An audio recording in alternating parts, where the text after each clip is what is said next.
anti-Jewish laws? As a general rule, the Slovak people were hostile in their attitude to the Jewish population during the war years.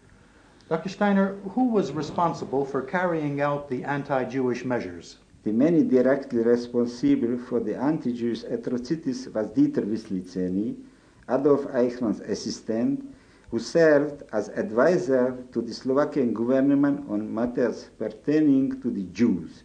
The Slovak government also initiated the deportation orders. Dr. Steiner, did you ever see Adolf Eichmann? Yes, I saw him once in April 1942 in Bratislava when he came on an inspection tour of the office where I was working. I was then a statistician in the Central Office for Jews, which was the only recognized Jewish organization. Eichmann appeared in our office 1 month after the deportation began. Dr. Steiner, what happened to Wisliceny? He was tried as a war criminal in Slovakia and hanged. Dr. Steiner, how many Jews were there in Slovakia before the deportations began? About 19,000. The first deportation took place in March 1942, at which time 10,000 people were sent to the concentration camps. The Slovakian government told the Jews that they were being sent to forced labor in Poland. Actually, they were shipped to the death camp of Auschwitz. All told, about 60,000 people were deported in 1942, of which about 7,500 were children up to age of 10. Of these 16,000, only about 300 returned alive to Slovakia after the war. How many were left in Slovakia after these shipments? About 20,000 people. In August 1944, German army invaded the country to put down an insurrection.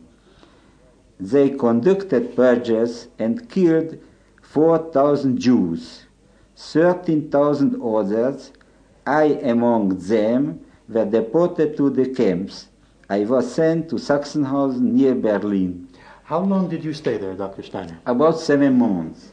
In April 1945, these 50,000 prisoners were ordered evacuated because the Russians were advancing.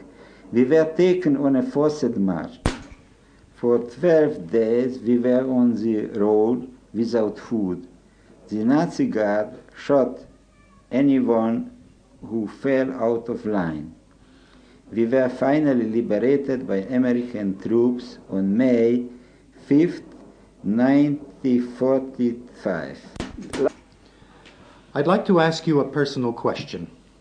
Some people maintain that bringing Eichmann to a public trial will only open old wounds and recall memories which the victims of Nazism would like to forget. How do you feel about the trial? I think that the Eichmann trial will be of historic importance. It will inform the world of the tragic story of European Jewry, something that was not done adequately at the Nuremberg trial. I believe that it is a historic justice that the trial will take place in the state of Israel and that Eichmann, whose sole aim was to destroy world Jewry, will be brought to trial before Jewish judges in a Jewish state.